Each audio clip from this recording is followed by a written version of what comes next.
সরু রাস্তা দিয়ে গাড়িটা এগিয়ে যাচ্ছিল। সেই সময় ঝমঝম করে বৃষ্টি হচ্ছে। কয়েক মিনিট গিয়ে গাড়ির ড্রাইভার হঠাৎ করেই গাড়িটা থামিয়ে দিল। এমনভাবে এইরকম ফাঁকা রাস্তার মধ্যে গাড়ি থামানোর জন্য একটু অবাক হয়ে গেল দেবা। ড্রাইভারকে বলল, কি হলো, গাড়ি থামালে কেন? না, মানে কেউ গাড়ির সামনে এসে পড়লো, ঠিক বুঝতে পারলাম না দাদাবাবু। সে কি, কই চলো দেখি, নামো নামো। তিনজনই গাড়ি থেকে নামলো, ড্রাইভার, দেবা ও দেবার স্ত্রী কোয়েল।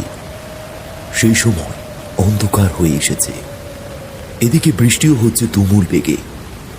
চারিদিকে কোনো মানুষজন নেই, একদম ফাঁকা শুনশান রাস্তা। রাস্তার দুই পাশে ডোবার জল অন্ধকারে কালো হয়ে আছে। কোয়েল একবার পিছনে তাকিয়ে দেখে নিল গাড়ির মধ্যে চোখ বুজে নিশ্চিন্তে ঘুমোচ্ছে তার ছেলে রিজু। দেবা ছাতা খাটিয়ে পকেট থেকে মোবাইল বার করে ফ্ল্যাশ লাইটটা ঝেলে চারিদিকে দেখতে লাগলো। জায়গাটা তার চেনা নয়। তখন সে বলল, কোথায়? তুমি হয়তো ভুল দেখেছ, কেউ যদি থাকতো এত তাড়াতাড়ি গায়েব হয়ে যেতে পারতো না।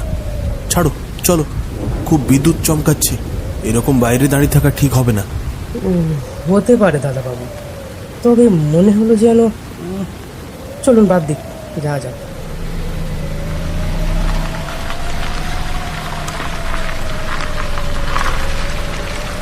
ওরা গাড়ি থেকে যখন সে ডোবার পাশ দিয়ে বেরিয়ে গেল, ঠিক সেই সময় সেই ডোবার জলের মধ্যে থেকে কেউ যেন উঠে এলো।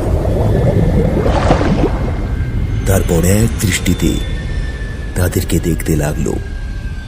অন্ধকারের মধ্যে তার লাল চোখ দুটো শুধু দেখা গেল।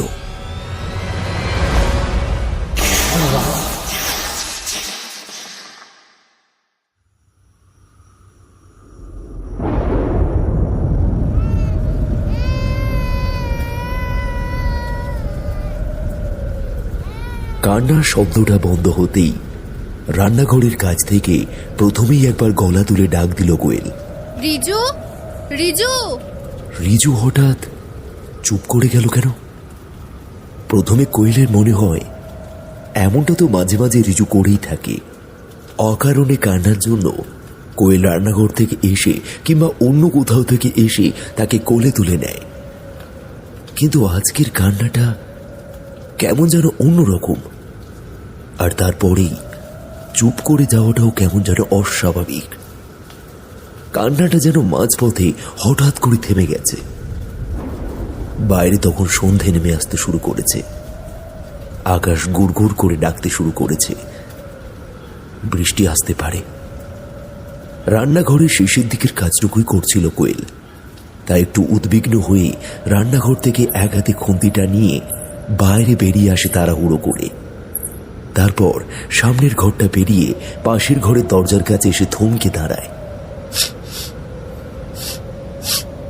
বাতাসে একটা কেমন অদ্ভুত গন্ধ আসছে, কেমন একটা পচা মরা গন্ধ। অথচ একটু আগে পর্যন্ত গন্ধটা সে পায়নি। এই গন্ধটা কোথা থেকে আসছে? কোথাও কি কিছু মরেছে? কিন্তু একটু আগেও তো সব ঠিক ছিল। আর তখনই ঘরের ভিতরে একটা শব্দ শোনা যায়, আর সঙ্গে সঙ্গে দরজার পাল্লাটা যেন ভিতরের দিক থেকে আস্তে আস্তে বাইরের দিকে ক্যাঁচ ক্যাঁচ শব্দ করে বন্ধ হতে শুরু করে।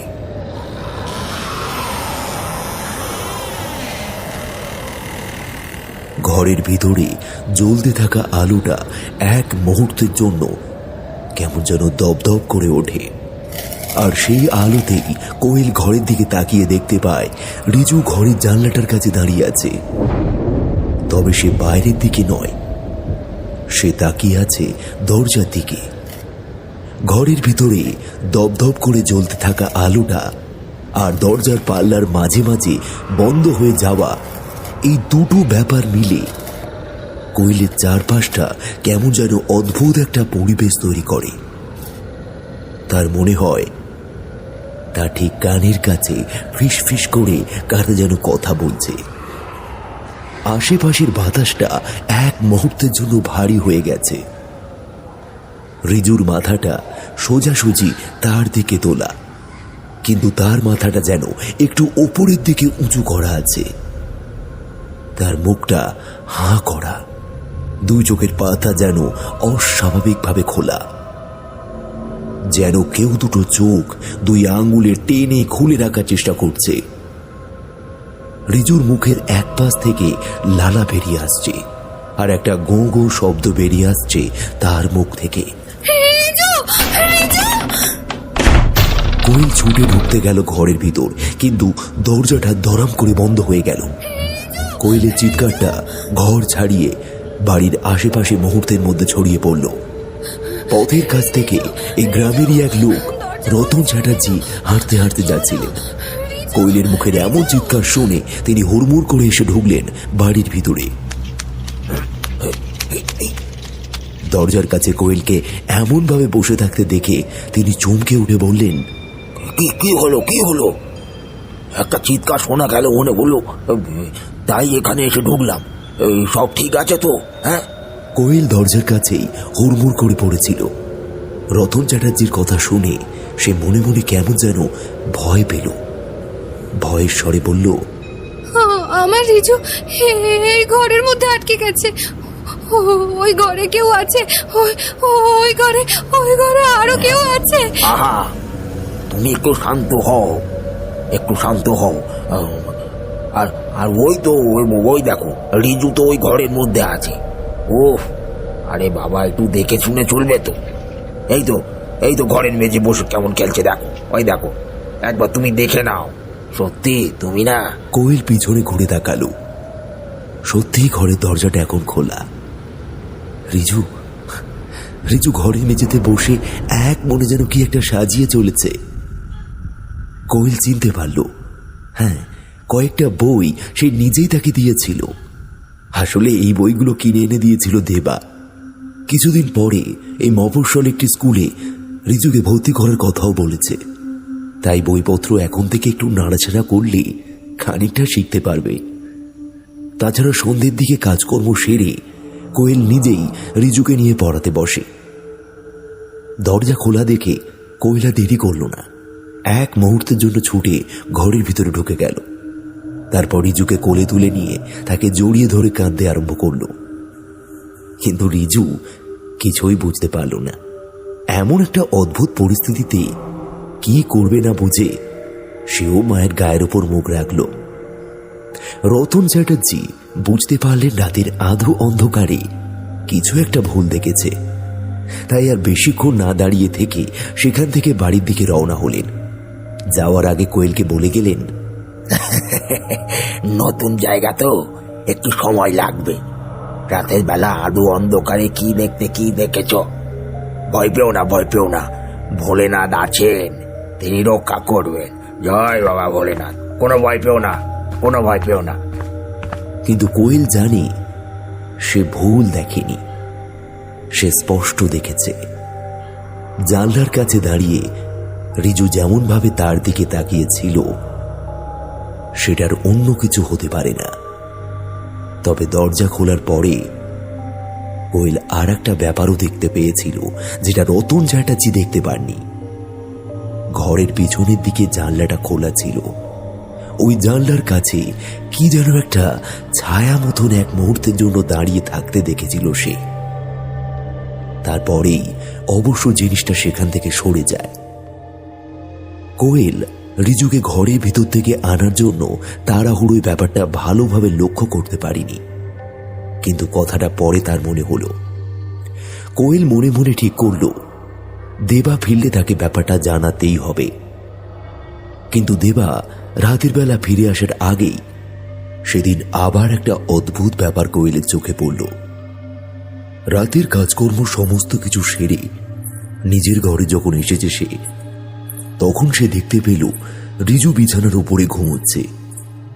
কোয়েল পাশের ঘরে কি একটা হাতের কাজ সেরে এই ঘরের কাছে আসতে যাবে, এমন সময় বারান্দার কাছে জানলাটার কাছ থেকে শুনতে পেল ঘরের ভিতর কেউ যেন কথা বলছে। এই রিজু, রিজু, এখানে আয়, আয়, দেখ না তোর জন্য কি এনেছি। আকাশটা সশব্দে ডেকে উঠল।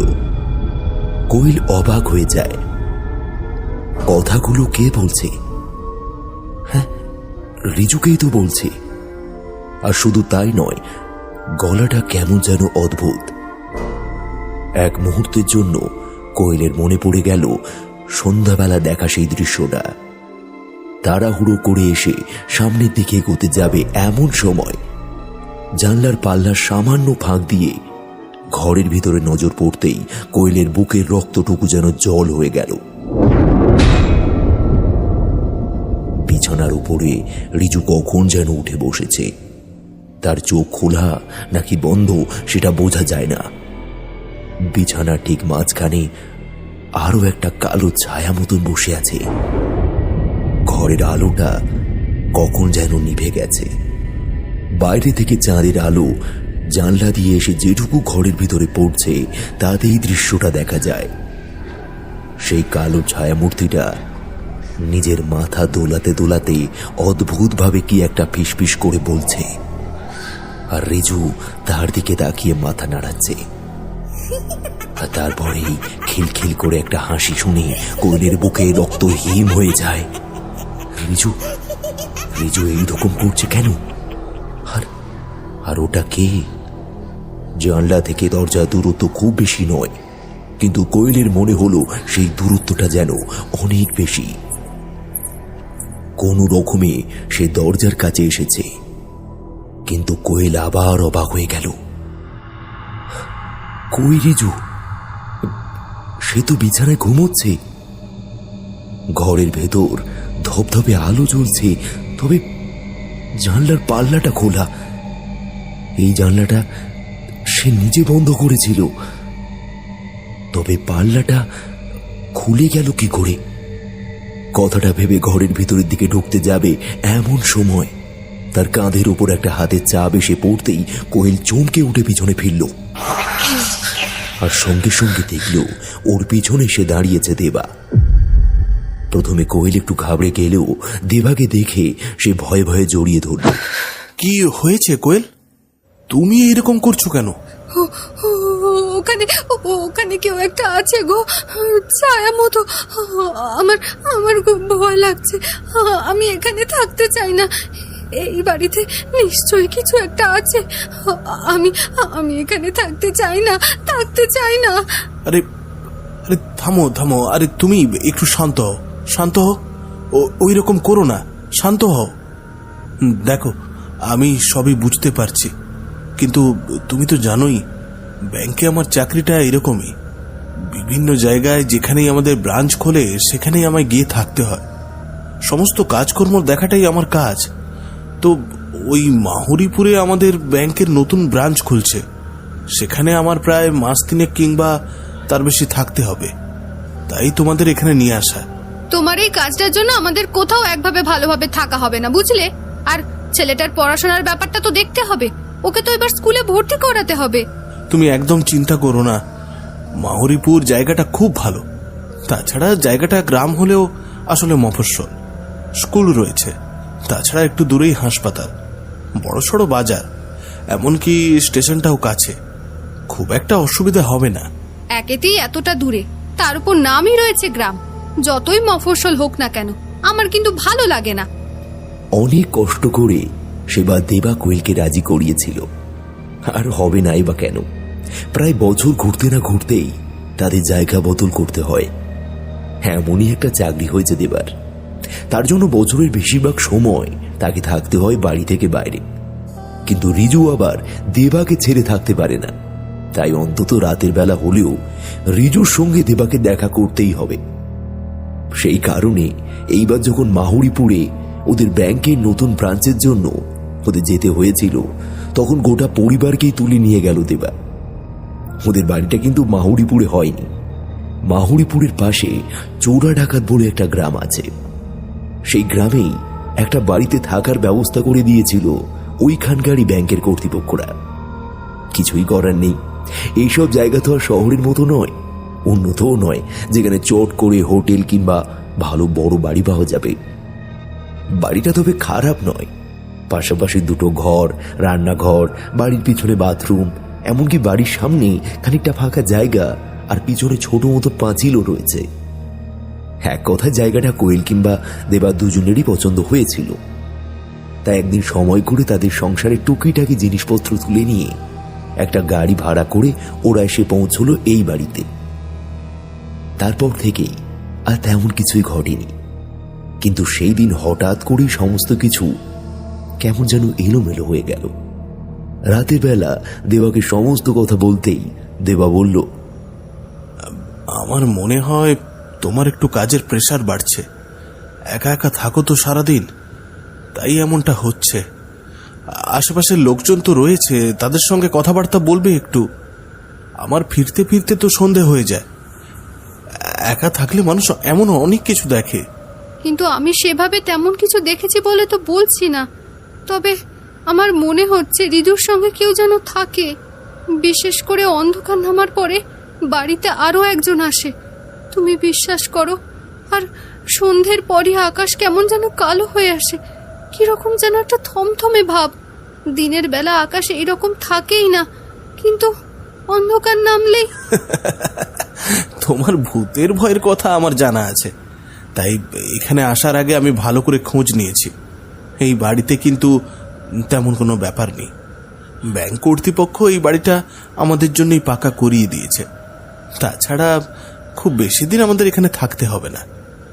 মনে করো সপ্তাহ দুয়েক কিংবা আর একটু বেশি, তারপরেই মাহরিপুরে ব্যাংকের কাছাকাছি একটা পাকা বাড়ি ব্যবস্থা হয়ে যাবে। তাছাড়া এই এলাকায় ঝড় বৃষ্টির ভাগটাও একটু বেশি। তবে এটাও ভাবো, গত 3 বছর এইখানে কোনো বৃষ্টি হয়নি। এই বছরে বৃষ্টি না হলে মানুষের যে কি হতো তা ভগবান জানে। যাই হোক, হোক হোক, বৃষ্টি হোক, ওই নিয়ে তুমি চিন্তা করো না সোনা, লক্ষ্মী ঠিক। রাতের বেলা খুব সহজেই দেবা ব্যাপারটাকে অবহেলায় উড়িয়ে দেয়। সারাদিনের ক্লান্তির পর একটু ঘুম প্রয়োজন। এভাবে অলৌকিক কল্পনার কথা শুনে সে তার ঘুম নষ্ট করতে রাজি নয়। রিজুকে নিয়ে ওরা দুজন এক ঘরে ঘুমায়। দেবা ঘুমিয়ে পড়ার পর কোয়েল দেখল রিজুও ঘুমিয়ে পড়েছে। অনেকক্ষণ পরে সেও নিজে ঘুমানোর চেষ্টা করতে লাগলো, কিন্তু বারবার জানলার পাল্লার ফাঁক থেকে দেখা যায় সেই কালো ছায়া মূর্তিটাকে।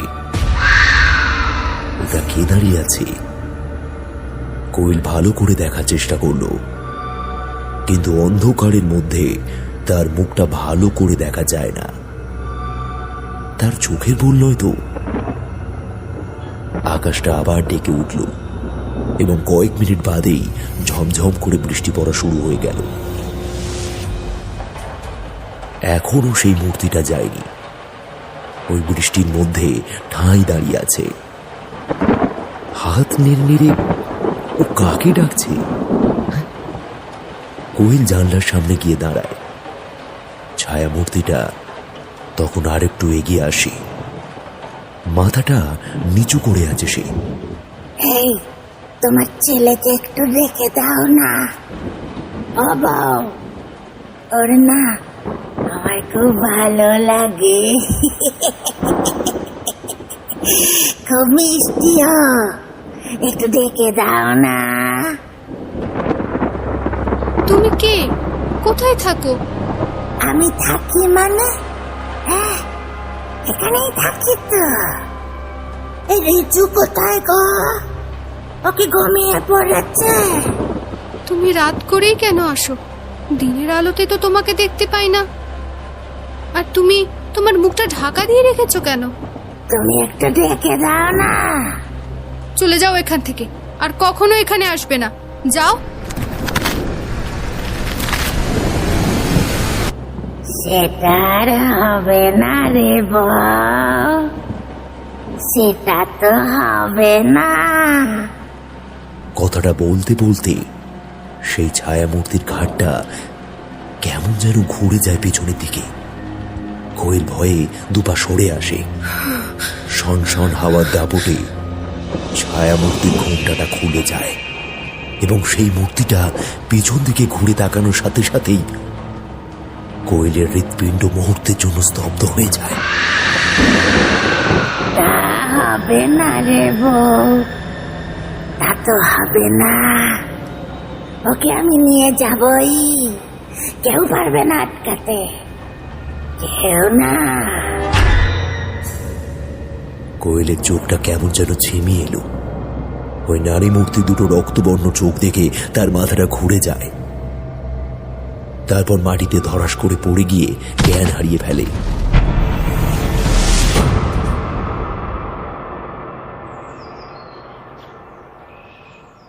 সকালে কোয়েল এই ব্যাপারটা নিয়ে পাশের বাড়ির এক ভদ্রমহিলার সঙ্গে কথা বলল, কিন্তু সেই ভদ্রমহিলা জানালেন এই বাড়ির ব্যাপারে নাকি তেমন কোনো কথা কখনো শোনা যায়নি। জীবনে প্রথমবার তিনি শুধু এই বাড়িতে নয়, এই পাড়াতে এমন ভূতের উপদ্রবের কথা শুনলেন।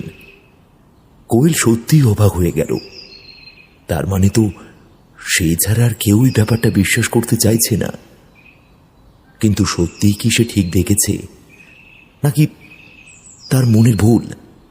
তবে তার বিশ্বাস কাল যে সে জিনিসটা দেখেছে তা মোটেও চোখের ভুল নয় বা সে স্বপ্ন দেখেনি।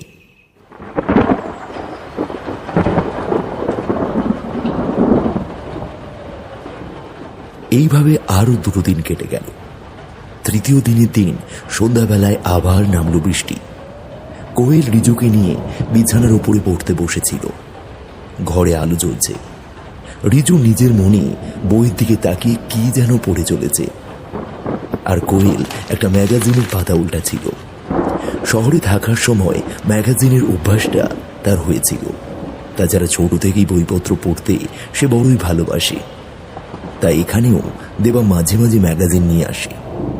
ম্যাগাজিনে এমনভাবে কোয়েল মন দিয়েছিল যে কখন বিছানার ওপর থেকে রিজু নিচে নেমে গেছে তা সে খেয়াল করেনি। মা, হঠাৎ করে বাইরের দিক থেকে রিজুর গলায় মা ডাকটা শুনে কোয়েল চমকে ওঠে। রিজু, রিজু কোথায় গেল? এই একটু আগে তো বিছানার উপরে ছিল। হঠাৎ করে মা ডাক শুনতে পেয়ে কোয়েল ধরপড় করে বিছানা থেকে নেমে আসে। তারপর তাড়াতাড়ি দরজার দিকে এগিয়ে যায়, কিন্তু গোটা বারান্দাটা খা খা করছে। বাইরের দরজাটাও বন্ধ। রিজু তো কোথাও নেই। শুধু তাই নয়, একটু আগে তার সেই ডাকটা একবারের জন্যই হয়েছিল, কিন্তু তারপরে সেটা থেমে গেছে। কোয়েলের মাথার ভিতর সবকিছু কেমন যেন এলোমেলো হয়ে যায়। আর ঠিক তখনই বাড়ির পিছনের দিকে জানলাটার কাছ থেকে কে যেন খিলখিল করে হেসে উঠল।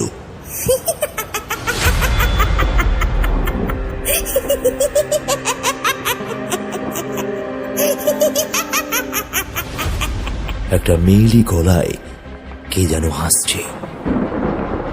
কোয়েল এই হাসির শব্দটা শুনতে পেয়ে প্রায় চমকে উঠল। সে বুঝতে পারল হাসির শব্দটা আসছে তার ঘরের জানলাটার কাছ থেকে। কোয়েল এটাও লক্ষ্য করল বৃষ্টিটা এবার আস্তে আস্তে থেমে যাচ্ছে, এবং হঠাৎ তার কানে এলো বাড়ির পিছনে ফিসফিস করে কে যেন কথা বলছে। হুড়ুর করে বারান্দাটা পেরিয়ে বাইরের দরজার কাছে আসে সে। তারপর কি মনে হতেই ভয় ডয় সবকিছু ভুলে গিয়ে সে ছুটতে ছুটতে বাড়ির পিছনের দিকে পাঁচিলটার কাছে এসে পড়ল।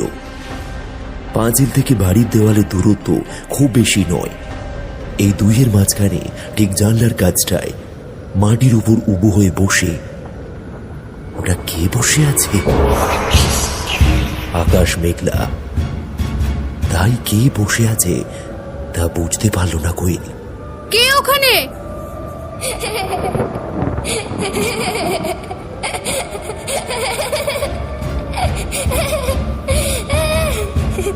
আবার একটা খিলখিলে হাসি, আর তার সঙ্গে সঙ্গে সামনে বসে থাকা সেই ছায়াটার দিক থেকে রিজুর গলা ভেসে আসলো। মা, আমায় চিনতে পারছো না? আমি তো তোমার রিজু। রিজুর গলা তো এমন স্পষ্ট নয়। সে কেমন যেন এলোমেলো গলায় কথা বলে। কিন্তু কিন্তু আজ রিজুর গলায় স্পষ্টভাবে কথাগুলো শুনে কোয়েলের গোটা শরীরের রোমগুলো খাড়া হয়ে গেল। ততক্ষণে মাটির উপর উবু হয়ে বসে থাকা অবস্থাতেই ঠিক ব্যাঙের মতন ধপধপ করে লাফাতে লাফাতে সামনের দিকে এগিয়ে এলো রিজু। আর কোয়েলের দুটো পা যেন নিজের অজান্তেই পিছনের দিকে সরতে শুরু করলো। রিজু, রিজু তুই এমন করছিস কেন? বাবু, বাবু তোর কি হয়েছে? কোয়েল হয়তো আরেকটু মনে সাহস করে সামনে এগোতে পারত, কিন্তু তার আগেই তার চোখ চলে যায় আরেকটা দিকে। বাড়ির পাঁচিলের কোণের কাছে কি যেন একটা দাঁড়িয়ে আছে, তবে সেটা কি তা ভালো করে দেখা যাচ্ছে না। কোয়েল বুঝতে পারল সেই কালো ছায়ামূর্তি আবার এসেছে। চাপা হাসির শব্দ যেন বাতাসে ভেসে বেড়াচ্ছে। কেন তুমি এইরকম করছো? কে তুমি? আমি তো সেদিনই বললাম ওকে আমাকে দিয়ে দে, আমি চলে যাব।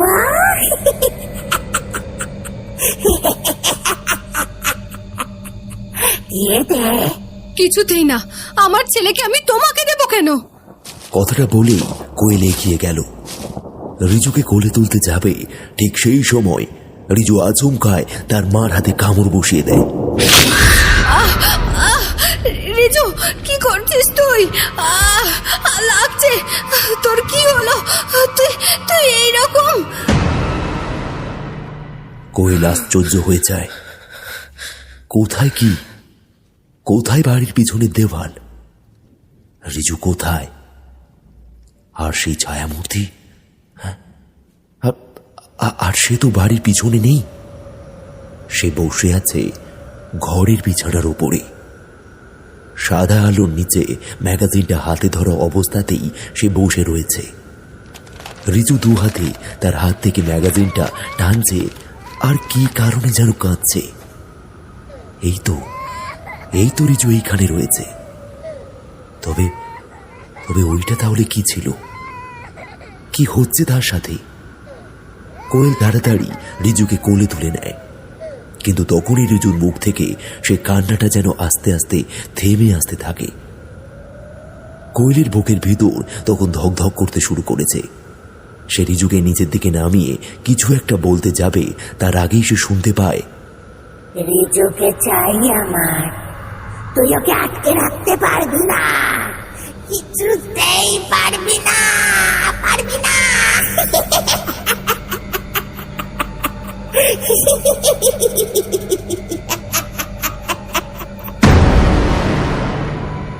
হঠাৎ করেই চারপাশটা কেমন যেন অন্ধকার হয়ে যায়। কোয়েল দেখে রিজুও তার সামনে কোলের কাছে রয়েছে বটে, তবে তার দুটো চোখ কেমন যেন সাদা ফ্যাকাশে হয়ে গেছে। তার মুখটা আগের মতোই হাঁ করা, আর মুখের এক পাশ থেকে লালা বেয়ে পড়ছে নিচের দিকে। সেই চটচটে জলের মতো লালা কোয়েলের গালের কাছেও লেগেছে। সেই কণ্ঠ শুনে কোয়েলের গাটা নিমেষে কেঁপে উঠল। হঠাৎ কোয়েলের চোখ মুখ কিরকম যেন একটা হতে লাগলো। চোখের সামনে সবকিছু অন্ধকার দেখছে সে। তারপরে ধপ করে একটা শব্দ হলো, আর তারপর কোয়েল দেখল সে রিজুকে কোলে নিয়ে দাঁড়িয়ে আছে পাঁচিলের কাছটাতে। কিন্তু সে এখানে এলো কিভাবে? একটু আগেই তো এইখান থেকেই সে ওই কণ্ঠটা শুনতে পেয়েছে, আর সে এখন এখানে কি করে এলো? হঠাৎ কোয়েল দেখল সেই কালো ছায়ামূর্তিটা এখন পাঁচিলের গায়ে ঠিক টিকটিকির মতো করে আস্তে আস্তে উঠে যাচ্ছে উপরের দিকে। কোয়েলের মাথার ভিতর সবকিছু এলোমেলো হয়ে যায়। তুমি কেন আমার রিজুর পেছনে পড়ে আছো? কে তুমি? এইরকম কেন করছো আমাদের সাথে? কোয়েল বুঝতে পারে না তার সাথে কি হচ্ছে। একটু আগে সে ঘরে ছিল, তারপরেই মনে হলো সে বাড়ির পিছনে এসেছে, আবার তারপরে ঘরে। এখন আবার মনে হচ্ছে সে পিছনে আছে এবং সে পিছনে রয়েছে। তার কি মাথার প্রবলেম হয়ে গেল নাকি? হ্যাঁ, ডাক্তার দেখাবে? রিজু ততক্ষণে নিজের ঠান্ডা দুটো হাত নিয়ে কোয়েলের গলাটা জড়িয়ে ধরেছে। কিন্তু ক্ষণিকের জন্য মনে হয় ওটা জড়িয়ে ধরা নয়। সে যেন নিজের দুই হাতে কোয়েলের গলাটাকে চেপে ধরতে চাইছে। কোয়েলের গলায় চাপ পড়তেই দম বন্ধ হয়ে আসতে থাকে।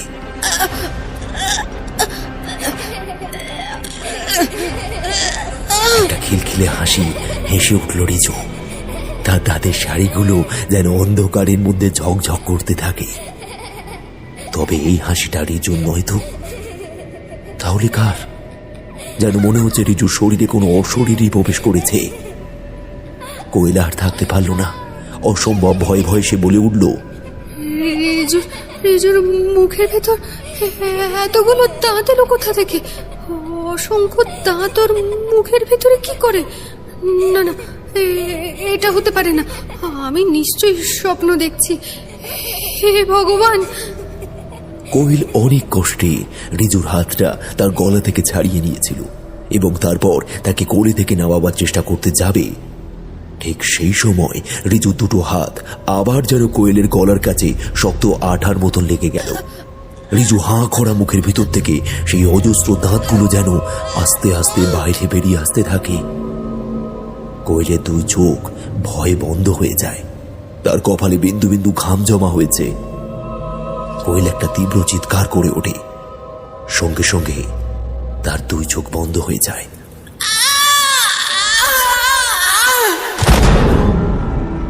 যখন চারপাশটা স্বাভাবিক হয়ে গেছে মনে করে কোয়েল যখন চোখ খুলল, তখন দেখতে পায় সে বসে আছে ঘরের বিছানার উপরে।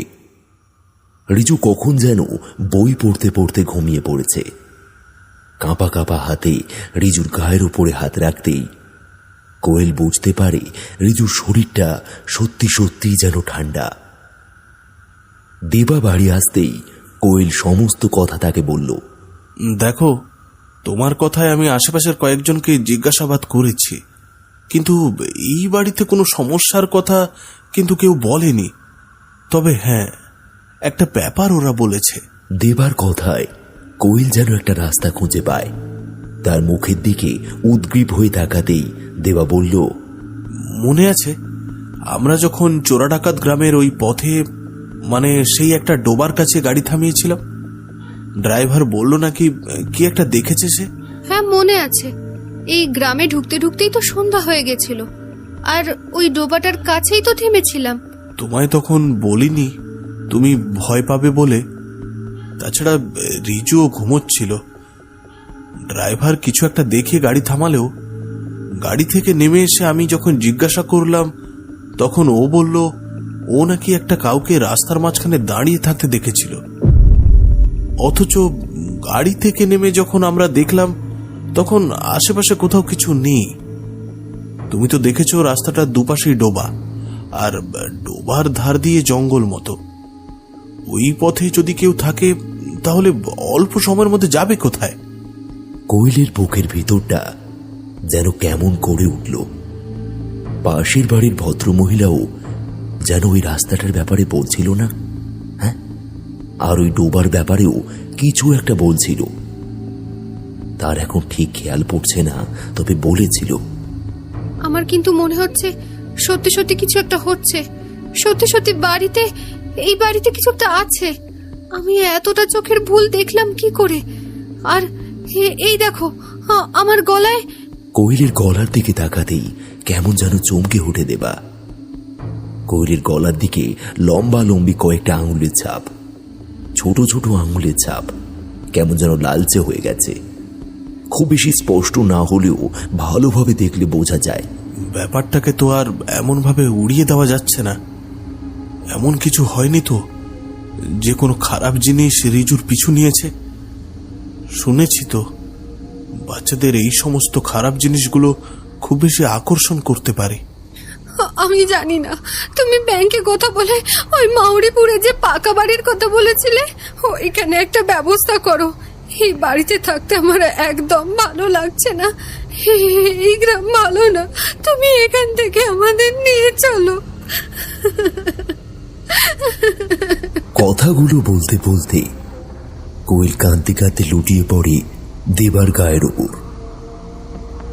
দুজনেই ফ্যাল ফ্যাল করে তাকিয়ে থাকে বিছানায় ঘুমন্ত রিজুর দিকে। রিজু তখন অঘরে ঘুমোচ্ছে। দেবা রিজুর মুখের দিকে তাকিয়ে চিন্তায় পড়লেও কোয়েল কিন্তু তার মুখের দিকে তাকাতেই দেখতে পায় সেই বিভৎস মুখটা। রিজুর হাঁ করা মুখের ভিতর থেকে বেরিয়ে আসছে যেন অজস্র দাঁত। আর শুধু তাই নয়, রিজুর দুটো চোখ বিস্ফারিতভাবে তাকিয়ে রয়েছে তারই দিকে।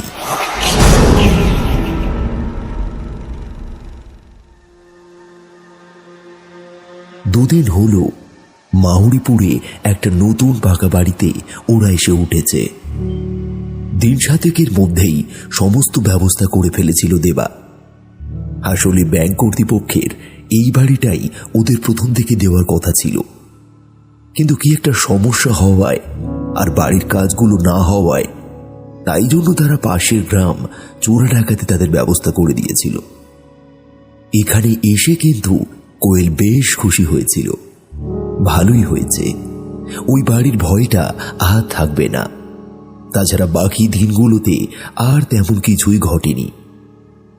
শুধু মাঝে মাঝে রাতের দিকে রিজু বিড়বিড় করে কি যেন বলতো। এখানে এসে বেশ কয়েকটা দিন ভালোভাবে কেটে গেল। তারপরে দেখতে দেখতে এসে পড়ল অমাবস্যার রাত। সেদিন রাতে দেবা বাড়িতে ফিরল না। কোনো একটা কাজে তাকে যেতে হয়েছিল এলাকার বাইরে। পরদিন দুপুরের দিকে তার ফিরে আসার কথা, কিন্তু সন্ধ্যার দিকে দেবা ফোন করে জানালো তার যে কাজটার কথা ছিল সেটা ক্যান্সেল হয়ে গিয়েছে। তাই সে বাড়িতে ফিরে আসবে, তবে একটু দেরি হবে।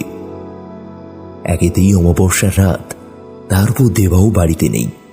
আবার সেই রাতেই শুরু হয়েছে বৃষ্টি। ভাবা যায়?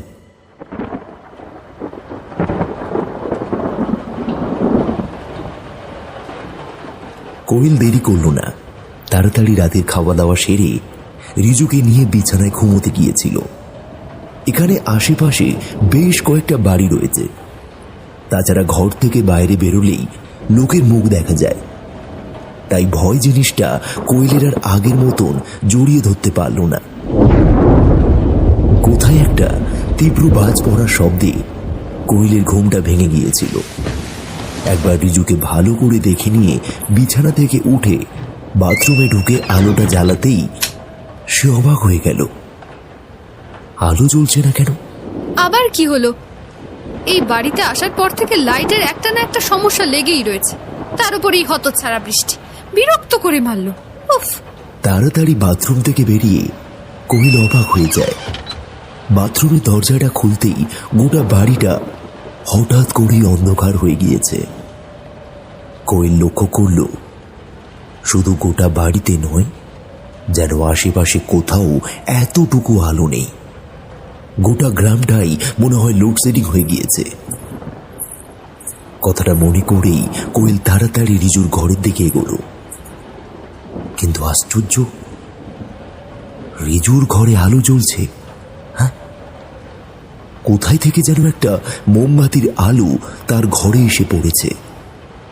সেই মোমবাতির আলোতে বিছানার দিকে তাকিয়ে কোয়েল দেখতে পেল রিজু বিছানায় নেই।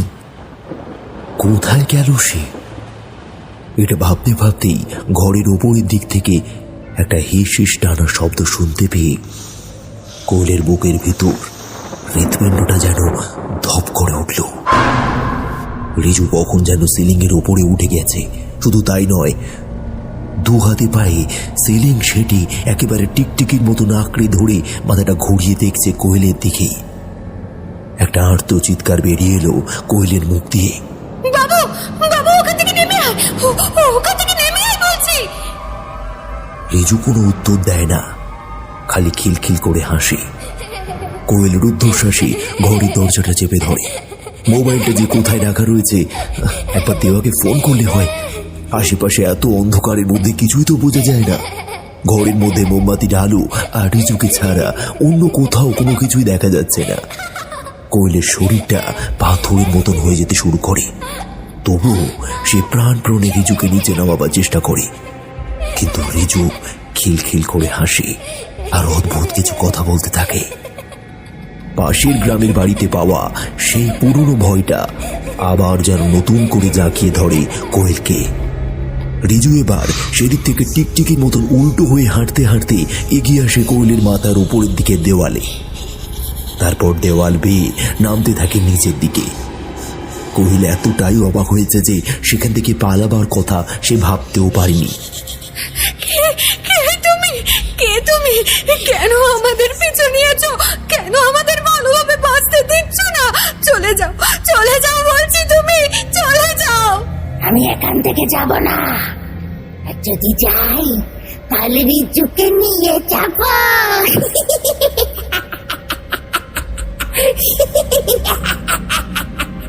কথাটা বলার সঙ্গে সঙ্গে দেওয়াল বেয়ে বেশ খানিকটা নেমে আসা রিজু শরীরটা হঠাৎ করে ধপ করে ছিটকে গিয়ে পড়ল ঘরের মেঝেতে।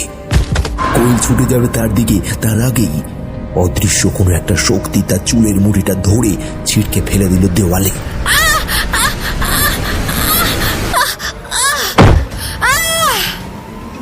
কোয়েলের মাথা ফেটে যায়, রক্ত বেরোতে থাকে, কিন্তু তবুও মাথার একটা হাত রেখে কোনো রকমে সে এগোতে থাকে সামনের দিকে।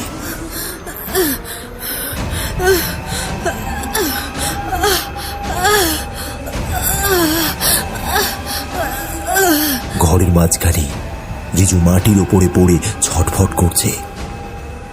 রিজুর গোটা শরীরে দেখা দিয়েছে ভয়। সে দু চোখ বিস্ফারিত করে একরকম কাঁদতে আরম্ভ করেছে। কোয়েল সেই অবস্থাতেই কোনো রকমে এগিয়ে যায়, ঘরের মেঝের মাঝখানে রিজুকে দু হাতে তুলে ধরে। তাকে নিয়ে সেখান থেকে বের হতে যাবে এমন সময় রিজু একটা হাত চেপে ধরে কোয়েলের। কোয়েলের মুখটা মুহূর্তের মধ্যে বদলে যায়। একবার এদিক ওদিক তাকিয়ে কোয়েল দেখতে পায় রিজুর দুটো চোখ কেমন যেন কালো কুচকুচে উজ্জ্বল। তার মুখে এমন একটা অদ্ভুত হাসি, তার মুখের হাসিটা বাড়তে বাড়তে এমন একটা অদ্ভুত রূপ নিয়েছে যেটা দেখে কোয়েলের বুকটা ভয়ে কেঁপে ওঠে। তার গালের দুপাশ থেকে বেয়ে নামছে টাটকা রক্ত, আর দাঁতগুলো যেন কিরকম যেন বাইরে বেরিয়ে এসেছে। অদ্ভুত ভাবে সে দুটো দাঁতের পাটি ঠক ঠক করে শব্দ করতে করতে এগিয়ে আসে কোয়েলের দিকে। আর তারপরেই কোয়েলের কাঁধের কাছটায় একটা কামড় বসায়। চলে যা বলছি, ওর শরীর ছেড়ে চলে যা বলছি। তুই যেই হোস না কেন, চলে যা এখান থেকে।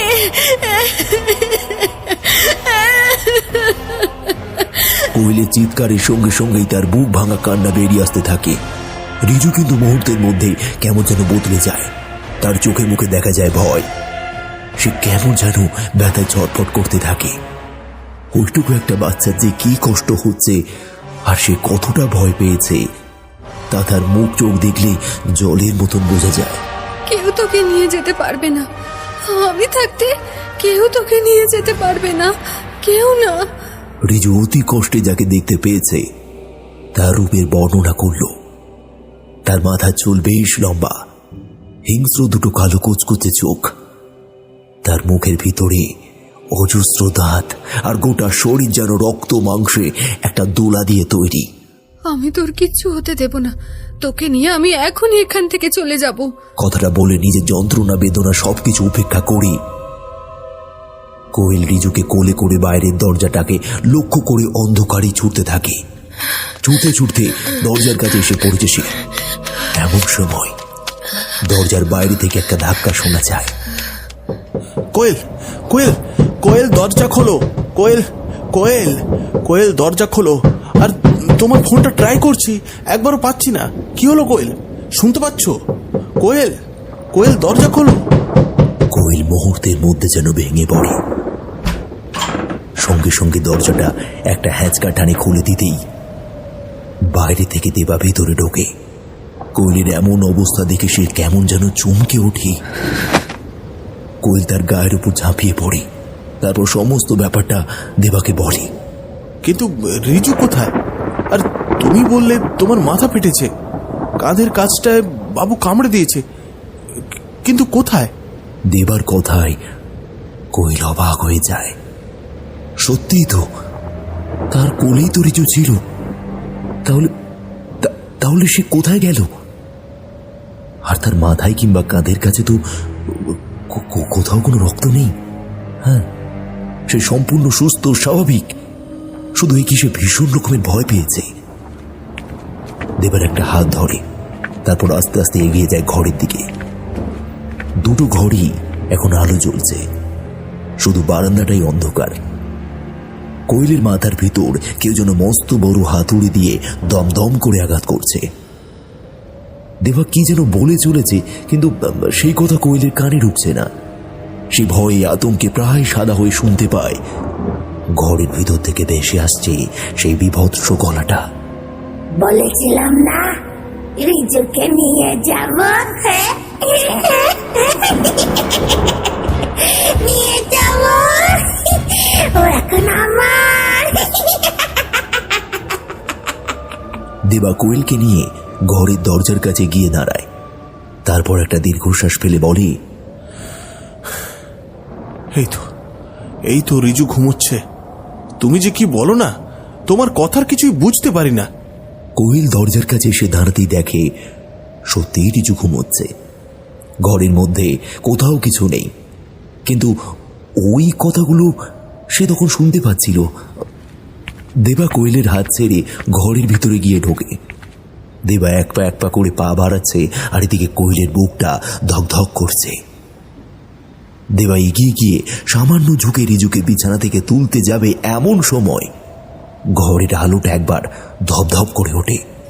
আর সেই আলোতেই কোয়েল দেখতে পায় বিছানায় রিজু ঠিক পাশেই উবু হয়ে বসে রয়েছে একটা কালো ছায়া। ঠিক রিজু যেমনটা বলেছিল, তার গোটা শরীরটা যেন কালো অন্ধকার আর রক্ত মাংসের দোলা দিয়ে তৈরি। তার মাথার লম্বা চুল, মুখের ভিতরে অজস্র দাঁত ছাড়া আর কিছুই বোঝা যায় না। ঠিক তেমনই দেবা কিছু বুঝে উঠবে তার আগেই কোয়েল চিৎকার করে উঠেছিল।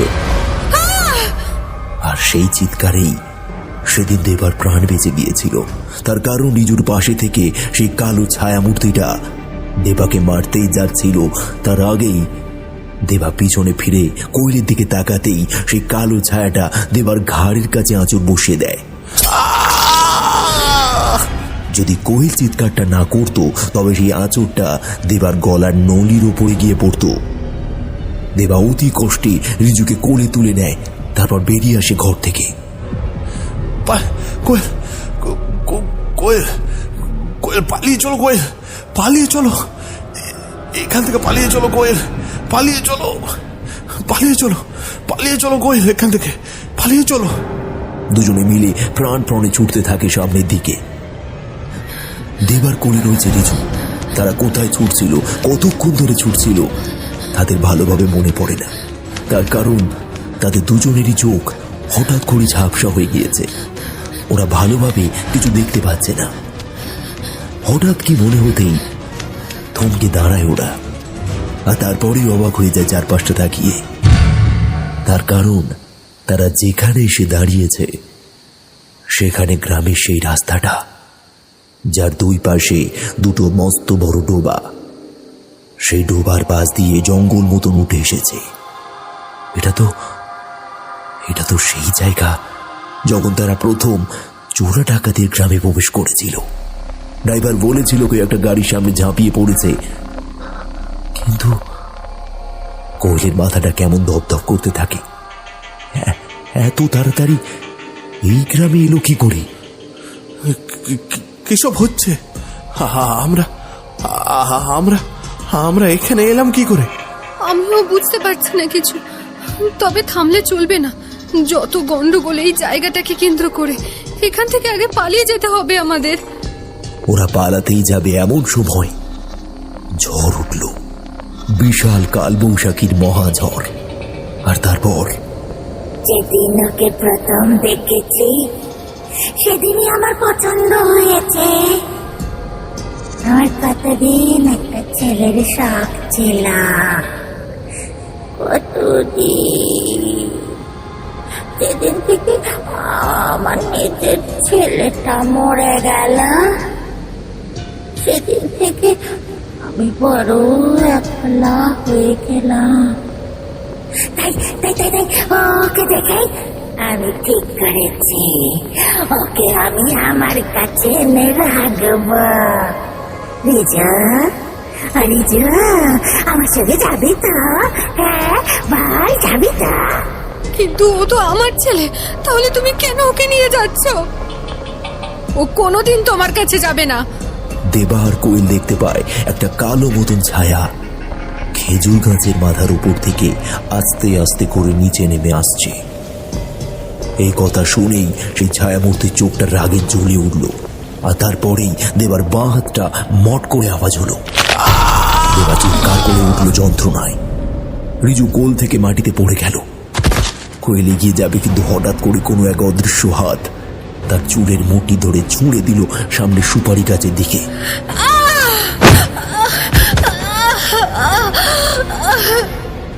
মাথায় আবার চোট পেল কোয়েল।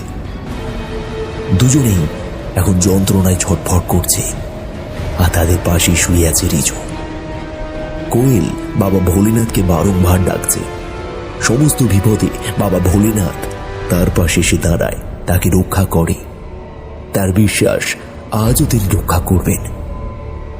সেই বিভৎস মূর্তিটা রিজুকে কোলে করে তুলে নিয়ে খিলখিল করে হাসতে হাসতে চলে যাচ্ছিল। দেবা কিংবা কোয়েলের কিছুই করার ক্ষমতা নেই সেই সময়। তারা মাটিতে পড়ে আছে। ঠিক এমন সময় ওরা শুনতে পেল একটা তীব্র আর্তনাদ।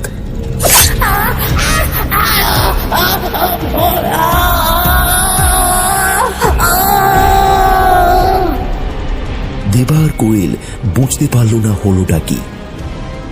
চিৎকারটা কে করলো? তারপরেই তারা দেখতে পেল অন্ধকারের মধ্যে থেকে কে যেন তাদের দিকে এগিয়ে আসছে। সামনে এলি তারা বুঝতে পারল এই লোকটাকে তারা চেনে। তবে দেবা অতটা না চিনলেও কোয়েল তাকে হাড়ে হাড়েই চেনে। কিন্তু তখন আর বলার মতন কোনো অবস্থায় ছিল না তারা। দুজনেই সেখানে জ্ঞান হারিয়ে ফেলল। প্রায় 5 দিন মতন দুজনেই হাসপাতালে ছিল। দেবার হাত ভেঙে গিয়েছে, আর কোয়েলের অনেক জায়গায় চোট হয়েছে। পরে কোয়েলরা জানতে পেরেছিল রামরতন বলে একটি লোক তাদেরকে হাসপাতালে ভর্তি করিয়েছে। দেবা এই লোকটার নামটা শুনেছে, আর কোয়েল তো তাকে চেনে। চোরাডাকাত গ্রামে এই লোকটার সাথে কোয়েলের দেখা হয়েছিল। কোয়েলের বাড়িতেও সে এসেছিল। তবে এই ব্যাপারে রামরতনকে যখন জিজ্ঞাসা করা হলো, তখন সে একেবারে উল্টো কথা বলল। সে সেদিন রাতে কোথাও নাকি যায়নি, বাড়িতে বসে বসে তামাক খাচ্ছিল। এ এক অদ্ভুত ব্যাপার। তাহলে সেদিন রাতে ওটা কে ছিল? কোয়েল মনে মনে বুঝতে পারল সেটা কে হতে পারে, তবে সে আর প্রকাশ করল না। আজ আপনাদের জন্য যে প্রশ্নটি রয়েছে সেটি হল, কোয়েলের ছেলের নাম কি ছিল? সঠিক উত্তরদাতাদের নাম আমরা পরবর্তী গল্পে উল্লেখ করব। তবে যারা উত্তর দেবেন তারা কোথায় থেকে আমাদের গল্প শুনছেন এবং আপনাদের নাম সেটা কমেন্টে নিশ্চয়ই লিখবেন। কাটাখালে কালবৈশাখী গল্পে যারা সঠিক উত্তর দিয়েছে তাদের নাম: পূর্ব বর্ধমান থেকে বলেছে হাবিব কিলিং, কৃষ্ণনগর থেকে বলেছে শক্তি, উত্তর 24 পরগনা জেলার সোদপুর থেকে বলেছে তুহিন হালদার, বাঁকাগাছা থেকে বলেছে সুখেন ঘোষ, মিশর থেকে বলেছে মাইনুল শেখ, রামপুর থেকে বলেছে রিঙ্কি মান্না, মেছেদা থেকে বলেছে চন্দন ও তার স্ত্রী অনন্যা, মধ্যমগ্রাম থেকে বলেছে রিয়া শ, হুগলি চণ্ডীধলা থেকে বলেছে অভিনব মতিয়া, দক্ষিণ 24 পরগনা সুলতানবাগ থেকে বলেছে প্রলয় মান্না, কৃষাণু পাত্র, সমীর মণ্ডল ও পলাশ মান্না, পুনে থেকে বলেছে শান্তনু, বাংলাদেশ নরন্দি বাজার জামালপুর ময়মনসিংহ থেকে বলেছে শেখ ফরিদ আহমেদ এবং তার মেয়ে নুসরাত আহমেদ ফারিয়া, মুর্শিদাবাদ থেকে বলেছে হিরণ সরকার, বারাইপুর জেলের কাছ থেকে বলেছে শঙ্কর মণ্ডল ও তার মেয়ের নাম পূজা মণ্ডল ও তার স্ত্রীর নাম টুম্পা মণ্ডল ও তার বাবার নাম দীপক মণ্ডল ও বন্ধনা মণ্ডল, দক্ষিণ 24 পরগনা ভাঙড় গঙ্গাপুর কলকাতা লেদার কমপ্লেক্স থেকে বলেছে হেমন্ত মণ্ডল ও তার ছেলে সার্থক মণ্ডল ও তার স্ত্রীর নাম সুষমা মণ্ডল, মদনপুর থেকে বলেছে রত্না সরকার ও বাবু। সুরজ বার সঠিক উত্তর দিয়েছে। দক্ষিণ 24 পরগনা মধ্যমগ্রাম থেকে বলেছে সমীর সরকার। যারা যারা উত্তর দিয়েছেন তাদেরকে অসংখ্য ধন্যবাদ। সঠিক উত্তরটি হলো 3টি ছায়ামূর্তি।